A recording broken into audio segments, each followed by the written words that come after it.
شهر رمضان الذي أنزل فيه القرآن هدى للناس وبينات من الهدى والفرقان اعوذ باللہ من الشیطان اللعین الرجیم بسم اللہ الرحمن الرحیم الحمد للہ وکفا وسلام علی عبادہ الذین اصطفیٰ محمد وعطرتہ الطاہرہ واللعنۃ الدائمۃ الی اہلہا اما بعد، ماہ رمضان المبارک کی روزانہ کی دعا کی مختصر تشریح۔ آج کے دن کی جو دعا تعلیم فرمائی گئی ہے وہ دعا یوں ہے کہ اللہم اہدنی فیہ لصالح الاعمال واقض لی فیہ الحوائج والآمال یا من لا یحتاج الی التفسیر والسؤال یا عالما بما فی صدور العالمین صلی علی محمد وآلہ الطاہرین۔ اے اللہ، مجھے ہدایت دے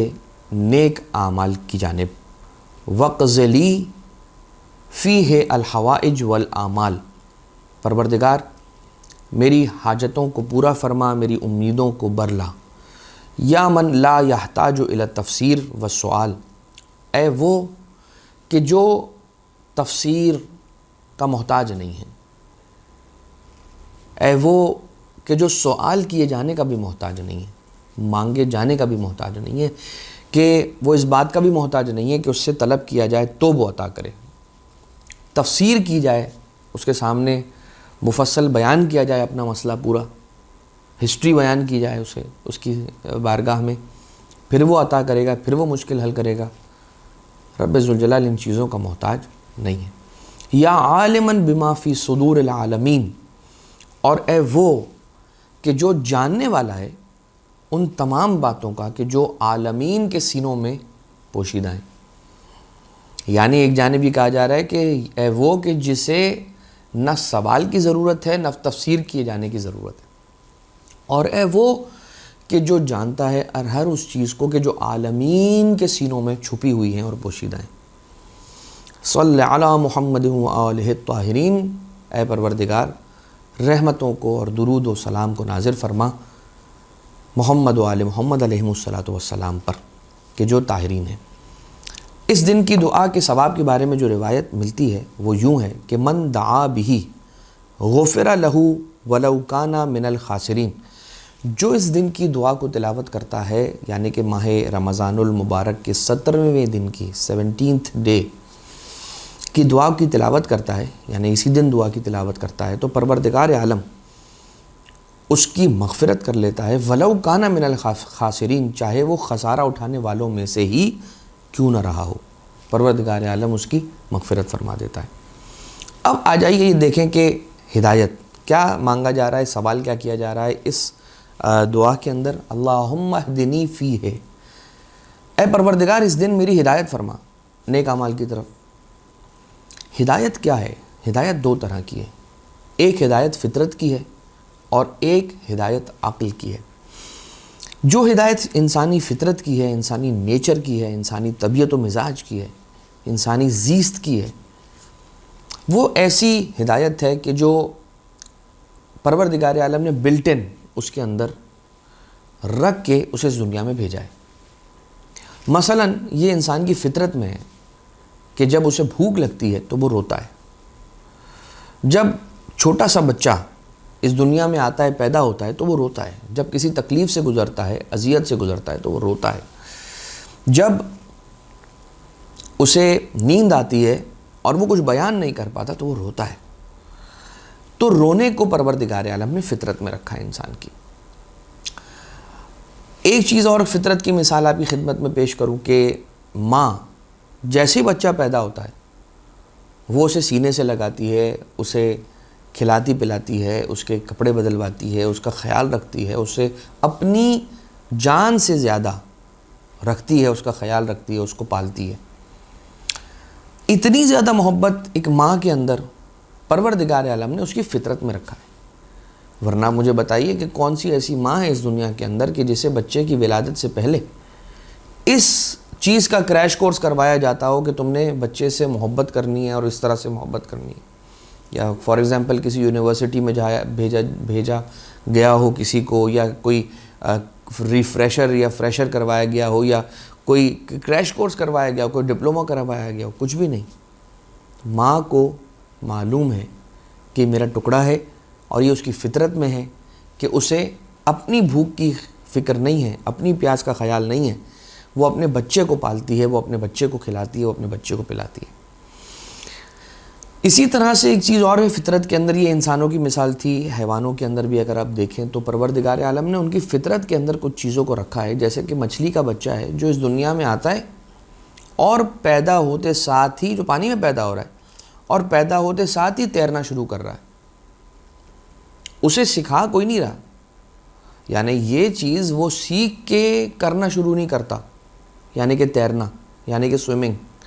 مچھلی کے بچے کو تیرنا نہیں سکھایا جاتا، یہ اس کی فطرت میں ہے. بالکل اسی طرح سے ایک ہدایت ہوتی ہے عقل کی، اس لیے کہ جو فطرت کی ہدایت ہے اس کے لیے حضرت موسیٰ علیہ السلام سے جب فرعون نے پوچھا کہ من ربک، تیرا رب کون ہے، تو من ربکما، کیونکہ حضرت موسیٰ اور حضرت ہارون غالباً دونوں گئے تھے اور پوچھا گیا تھا ان سے کہ تمہارا رب کون ہے. تو جناب موسیٰ علیہ السلام نے یہ جواب ارشاد فرمایا تھا کہ ربنا الذی اعطی کل شیء خلقہ ثم ہدی، ہمارا رب وہ ہے کہ جس نے ہر چیز کو خلق کیا اور خلق کرنے کے بعد اسے ہدایت عطا کر دی. ہمارا رب تو وہ ہے کہ اعطی کل شیء خلقہ ثم ہدی، ہر چیز کو خلق کیا اور خلق کرنے کے بعد اس کی ہدایت، خلق کرتے ساتھ ہی اس کے اندر ایک ہدایت. یہ کس چیز کی ہدایت ہے؟ یہ ہدایت فطری ہے، فطرت کی ہدایت ہے. اور ایک انسان کی جو ہدایت ہے وہ ہدایت ہے اس کی عقل کی. وَجَعَلْنَاهُمْ أَئِمَّةً يَهْدُونَ بِأَمْرِنَا، اور ہم نے کچھ ائمہ ایسے رکھے ہیں، ہم نے وَجَعَلْنَاهُمْ، ہم نے ان لوگوں کو امام بنایا کہ جو ہدایت کرتے ہیں بِأَمْرِنَا، ہمارے حکم سے اور ہمارے راستے پر چلتے ہوئے. لہٰذا دو طرح کی ہدایتیں، ایک ہدایت فطرت کی ہے، ایک ہدایت عقل کی ہے. تو جو ہدایت فطرت کی ہے وہ تو اللہ انسان کو عطا کر کے اس دنیا میں بھیج رہا ہے، اور جو عقل کی ہدایت ہے اس کے لیے کیا ہے؟ اس کے لیے رسالت مآب ارشاد فرما گئے انی تارک فیکم الثقلین، میں تمہارے درمیان دو گراں قدر چیزیں چھوڑے جا رہا ہوں، ایک قرآن اور ایک میری اطرت اہل بیت. ما ان تمسکتم بہما لن تضلوا بعدی ابدا، ہدایت کا اپوزٹ ضلالت. ضلالت وہ والی ضلالت نہیں جو ہم اردو زبان میں یوز کرتے ہیں. ضلالت یعنی کہ انسان کا وینڈر ہونا، انسان کا گمراہ ہو جانا، بھٹک جانا. تو کبھی بھی بھٹکو گے نہیں، کبھی نہیں بھٹکو گے تم. ما ان تمسکتم بہما، ہاں شرط یہ ہے کہ ان دونوں کا دامن تھام کے رکھنا ہوگا. لہٰذا پروردگار عالم نے انبیاء کو بھیجا تاکہ انسان کی عقول کی، عقلوں کی ہدایت کر سکے. پروردگار عالم نے ائمہ اطہار علیہ السلام کو بھیجا تاکہ انسان کی عقلوں کی ہدایت کر سکے. اللہ نے پروردگار عالم نے آسمانی کتابوں کو، صحیفوں کو نازل کیا تاکہ انسان کی عقل کی ہدایت کر سکے. اب آ جائیے انسان کو مانگا کیا گیا اس دعا میں؟ اللہم اہدنی فیہ لصالح الاعمال، مجھے اس دن میں نیک اعمال کرنے کی ہدایت عنایت فرما. آپ اس بات کو سمجھ لیجئے اور اپنے پہلو سے باندھ لیجئے اور یقین رکھیے اس بات کا کہ انسان کوئی اچھا کام اگر کر پاتا ہے تو وہ اپنی طاقت سے نہیں، اس کی توفیق سے. اگر پروردگار عالم کی توفیق نہ ہو تو انسان ایک نیک کام کے انجام دینے کا پلان بناتا رہتا ہے مگر اس کو انجام نہیں دے پاتا. آپ دیکھیں ہم اور آپ اپنی زندگی کے اندر کتنا ایسا ہوتا ہے کہ کوئی ایک نیک کام ہے، کوئی ایک سورہ پڑھنا ہے، کوئی قرآن کریم کی تلاوت کرنی ہے. آج 17واں دن ہو گیا، نہیں معلوم کتنے ایسے ہوں گے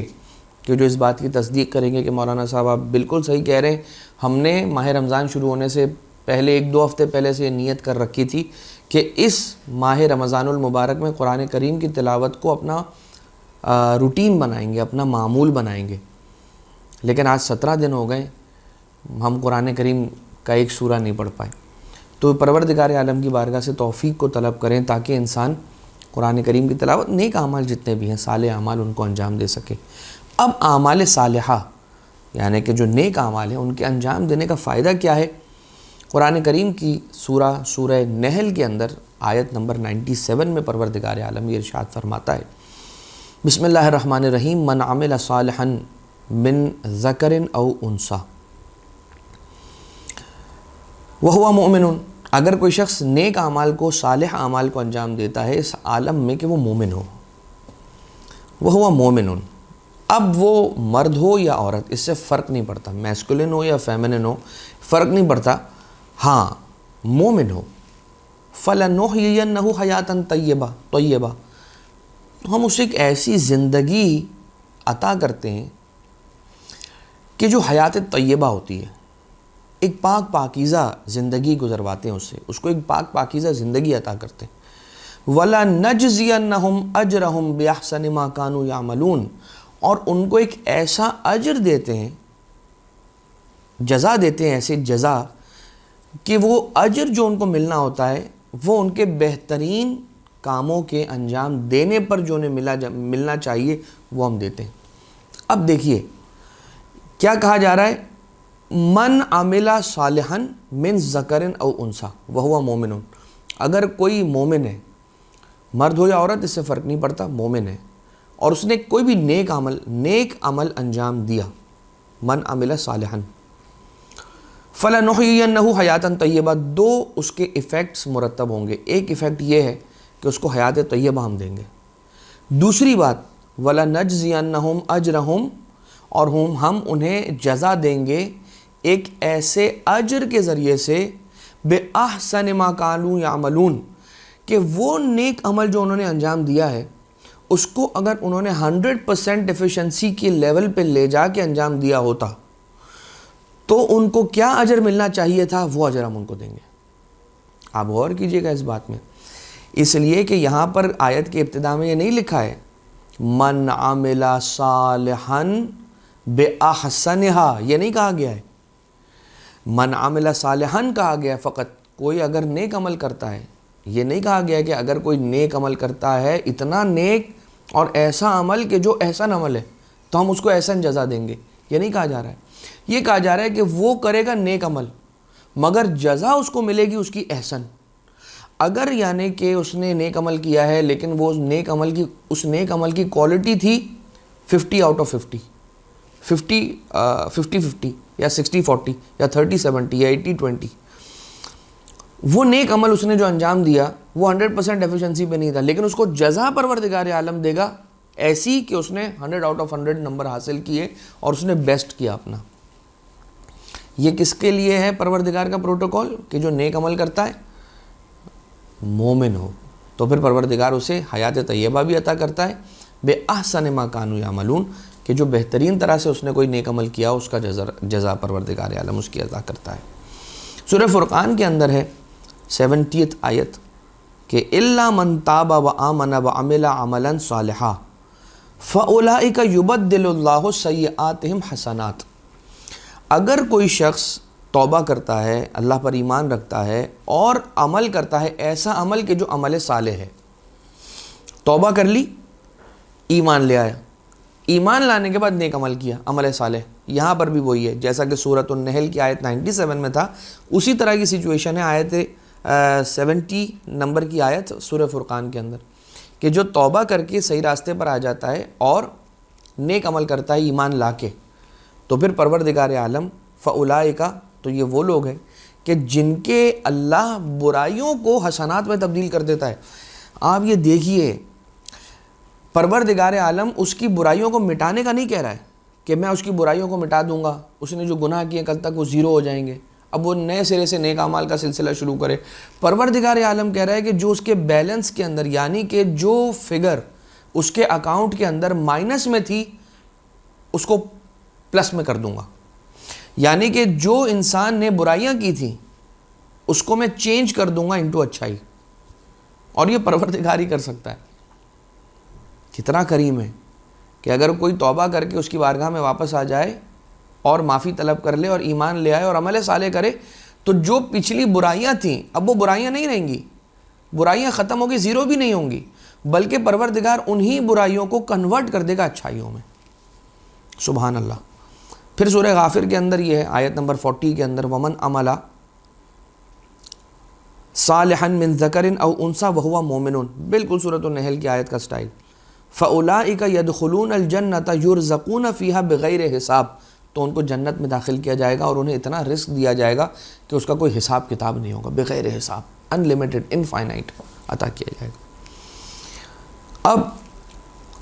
حوائج کی برآوردگی، یہ کیا کہا جا رہا ہے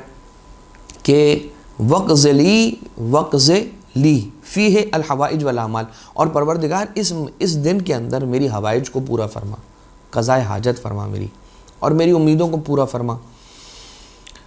گویا رب ذوالجلال تو میری حاجتوں کو پورا کر، اور پروردگار کہہ رہا ہے اے مومن جا کے میرے دوسرے مومن بندے کی حاجت کو تو پورا کر دے. جب تو میرے مومن بندے کی حاجت کو پورا کرنے کے لیے اپنے گھر سے نکلے گا تو نکلے گا اس کی حاجت روائی کے لیے، مگر اس سے قبل کہ تو اس کی حاجت روائی کر لے میں تیری حاجتوں کو پورا کر دوں گا.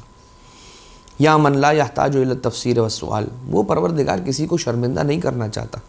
وہ نہیں چاہتا کہ ہم کھڑے ہو کر اپنا پورا کیس اسے سنائیں اور جب تک سناتے رہیں تب تک شرمندہ ہوتے رہیں. یہ پروردگار نہیں چاہتا اور نہ ہی محتاج ہے، اور وہ سب جانتا ہے. بس انسان کے ایک آنسو کا قطرہ کافی ہے پروردگار کو ساری رودات پہنچا دینے کے لیے. یا عالماً بما فی صدور العالمین، وہ کہ جو عالمین کے سینوں میں جو خیالات، جو نیتیں، جو چیزیں پوشیدہ ہیں وہ سب جانتا ہے. صلی علی محمد و آلہ الطاہرین، اے پروردگار اپنی پاک حبیب حضرت محمد مصطفیٰ صلی اللہ علیہ وآلہ وسلم کی ذات والا صفات پر اور ان کی پاکیزہ آل پر اپنی رحمتوں کو نازل فرما، اور ہم سب سے راضی ہو جا. ہم سب کی اطاعتوں اور عبادتوں مناجات کو اپنی بارگاہ سے مقبول و منظور فرما، اور ہمیں نیک اعمال کی، اعمال صالحہ کی توفیق عنایت فرما. وما علینا الا البلاغ المبین، وصلی اللہ علی محمد و آلہ الطیبین الطاہرین.